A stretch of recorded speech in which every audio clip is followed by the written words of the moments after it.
Hello दोस्तों, नमस्ते। मैं रुक्मणी प्रजापति ऑफिशियल चैनल में जाइए दोस्तों। एक प्यारा सा गारी गीत कैसा लगेगा कमेंट में बताइए। ज़्यादा से ज़्यादा प्यार दुलार दीजिए दोस्तों। हेलो दोस्तों, नमस्ते। मैं कंचन प्रजापति बोल रही हूँ। आप लोग का स्वागत करती हूँ। एक गारी गीत लेके आई हूँ। कैसा लगे वीडियो को लाइक करना दोस्तों, आगे बढ़ाना, हम सब पर भी ध्यान देना दोस्तों। मंगल भवनाय मंगल हारी, मंगल भवनाय मंगल हारी। हवा मिलाई पूरी तरकारी, हवा मिलाई पूरी तरकारी।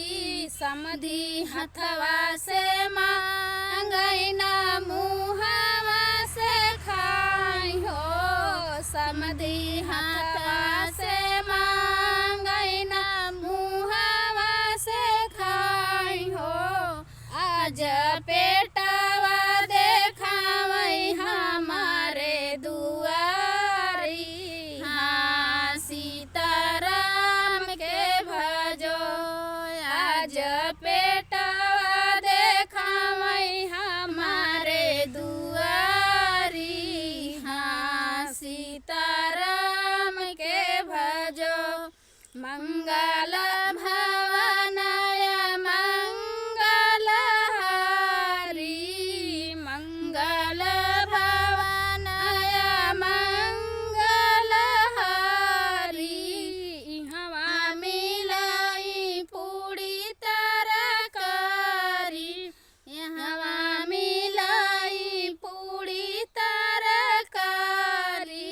भसरू हथवा से मांगई ना मुहवा से खाई हो, भसरू हथवा से मांगई ना मुहवा से खाई हो।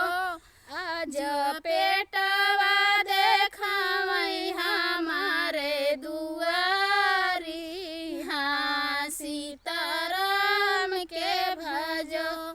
आज पेटवा देखावई हमारे दुआरी, हाँ सीताराम के भजो। मंगल भवनाय मंगल हारी, मंगल भवनाय मंगल हारी।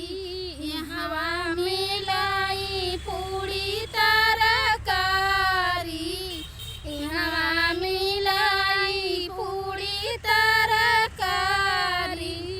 देवरू हथवा से मांगई ना मुहवा से खाई हो, देवरू हथवा से मांगई ना मुहवा से खाई हो।